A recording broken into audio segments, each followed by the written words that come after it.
जब हम जमीन बेचने जाते हैं, खासकर आवासीय जमीन, रेजिडेंशियल जमीन, तो कस्टमर आपसे पूछता है एक चीज कि ये 143 है क्या, या किस रेरा में अप्रूव्ड है क्या, है ना। या यहाँ की जो, जैसे लखनऊ उत्तर प्रदेश की बात करूं तो वहां धारा 80 का प्रचलन है, तो धारा 80 में जमीन है क्या। तो 143 या धारा 80, ये किस तरह की जमीनें होती हैं, कैसी जमीनें बेचा जाता है, अब इसको जानना बहुत जरूरी है। तो अब आप, मैं इन चीजों को बोर्ड पे ना लिखूंगा, आप वर्बली इसको समझिए थोड़ा आसानी से।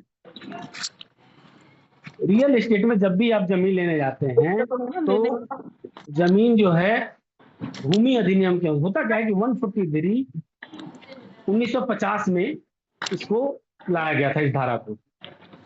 अब इसकी तरह जो भी कृषि की जमीनें होती हैं, उनको आवासीय में कन्वर्जन होने के बाद ये 140 के अंतर्गत आ जाती है।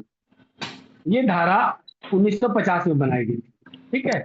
यानी वो जमीन अगर 143, अगर कोई कहे कि ये 143 जमीन है, यानी अब ये कृषि की जमीन नहीं रही, अब इस पे खेती करने का अधिकार नहीं है। आप अपनी मर्जी से सब्जी बोले तो अलग बात है, लेकिन एज ए सरकार के रिकॉर्ड में अब वो कृषि की जमीन नहीं रही, अब वो आवासीय जमीन हो गई है।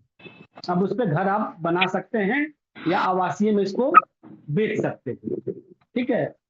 अब यूपी में जहां हमारी लखनऊ, बनारस, गोरखपुर की साइटों की बात है, तो वहां पे एक और कानून चल रहा है, उसका नाम है धारा 80।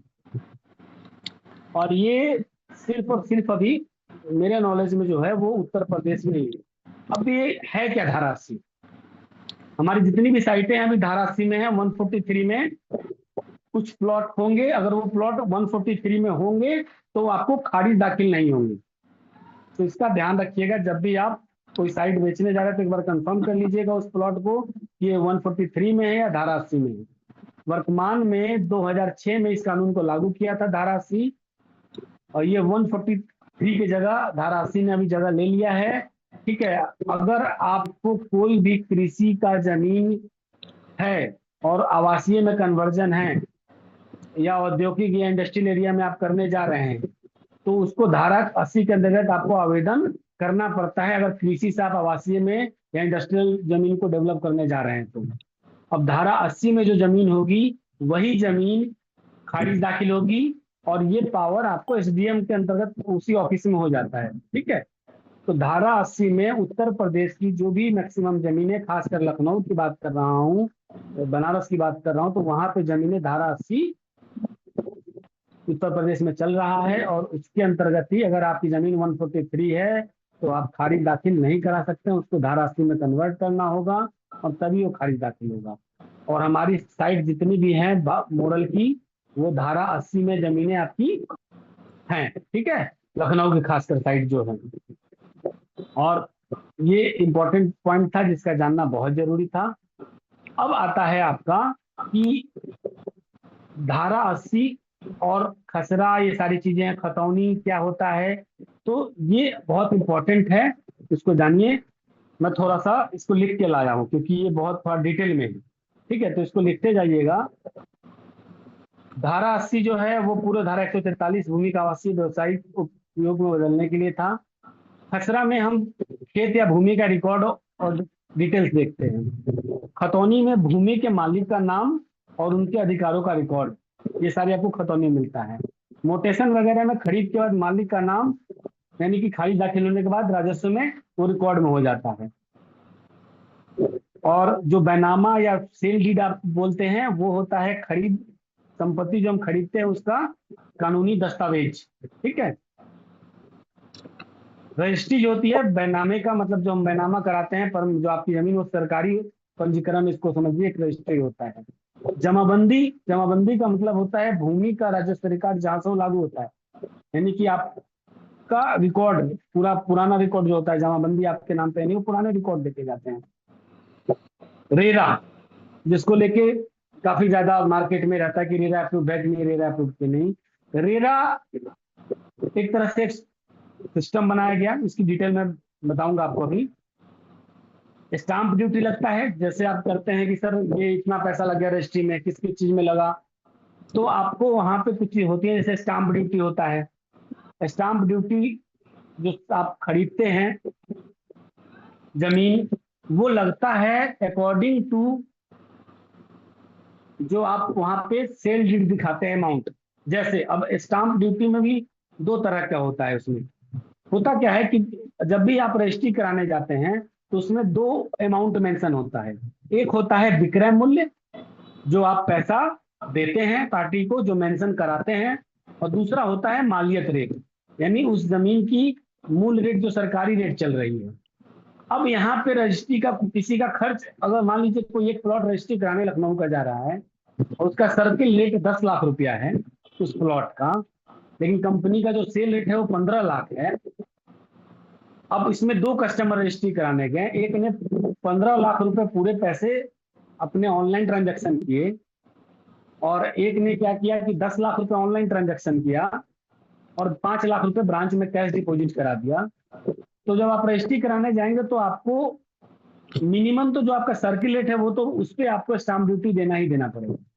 लेकिन अगर मान लीजिए आपने 10 लाख रुपए सरकारी रेट है और आपने सारे पैसे ऑनलाइन ट्रांजैक्शन किए हैं, और उसके बाद आपको 15 लाख रुपए आपने पूरा दिया है पैसा, ऑनलाइन ट्रांजैक्शन किया है, कोई ब्रांच में पैसा नहीं जमा किया है कैश में, तो आपको पूरे 15 लाख पे स्टाम्प ड्यूटी देना पड़ेगा। तो उसी में आप, हो सकता है बहुत सारे कस्टमर ये कहते हैं कि सर उनका तो रजिस्ट्री खर्च इतना आया, स्टाम्प ड्यूटी मेरा इतना क्यों आया, तो ये जानना बहुत जरूरी है। इससे आवाज आ रही है कुछ लोगों की यार, क्यों आ रही है? ठीक है, तो ये बहुत जानना जरूरी है कि भैया स्टाम्प ड्यूटी ऐसे क्यों लगता है। ठीक है, दूसरा होता है आपका कि जब आप बात करते हैं कि क्या क्या होना चाहिए रेरा में, अब रेरा अब थोड़ा सा हम रेरा पे बात कर लेते हैं। ठीक है, रेरा एक ऐसा कानून है जिसको लेके मार्केट में बहुत सारी चीजें उथल पुथल हुई। हुआ यूं कि जब रियल एस्टेट में एक टाइम था कि बहुत ज्यादा फ्रॉड चल रहा था, एक जमीन कितने लोगों को रजिस्ट्री हो जाती थी। दूसरा, जो कमिटमेंट डेवलपर्स करते थे अपने कस्टमर से, उन चीजों को जिसे हम एमिनिटीज कहते हैं उन्हें वो पूरा नहीं करते थे। इसको लेके बहुत सारे सरकार के पास कंप्लेन गए। ठीक है, बहुत सारे कंप्लेन गए, जिसको लेके सरकार ने एक कानून बनाया जिसका नाम है शॉर्ट में रेरा। उसका फुल फॉर्म होता है रियल एस्टेट रेगुलेटरी अथॉरिटी। ठीक है, अब ये कानून 2016 में सरकार ने बनाया। एक रिक्वेस्ट है, किसी का माइक ऑन है तो कृपया बीच में माइक अपना ऑन ना करें। अलीशेर जी, आपका माइक बार बार ऑन हो जा रहा है, इसका खास ख्याल रखें, माइक ऑन ना करें, डिस्टर्ब हो रहा है। ठीक है, तो रियल एस्टेट रेगुलेटरी अथॉरिटी जो बनी, ये 2016 में एक कानून बनी। ठीक है, और ये बना किस लिए, ये इसमें होता क्या है, तो रियल एस्टेट जब भी ये कानून 2017 में 16 में बनाया गया, 2017 में इसको भारत सरकार ने लागू किया। ठीक है, समय पे चीजों को नहीं देना, अधूरा छोड़ देते थे, तो सरकार ने क्या किया कि सबसे पहले इसमें बिल्डर जो है वो समय पे कब्जा नहीं देते थे, एमएफटीज नहीं देते थे, आधा अधूरा छोड़ देते थे, जो दिखाते थे एडवर्टाइजमेंट करते थे उसको पूरा नहीं करते थे। उसके बाद उन पैसे जो प्रॉपर्टी खरीदता था उसके पैसों को लेके वो किसी और योजना में लगा देते थे। तो इस तरह बहुत सारे कंप्लेन आने लगे। तो रेरा का जो मेन नियम है कि सरकार क्या कहती है कि आप खरीदार से जो भी पैसा लेंगे, यानी कि जो भी कस्टमर आपके पास आएंगे, उसका 70% पैसा है एक अलग बैंक खाते में आप रखेंगे उसको।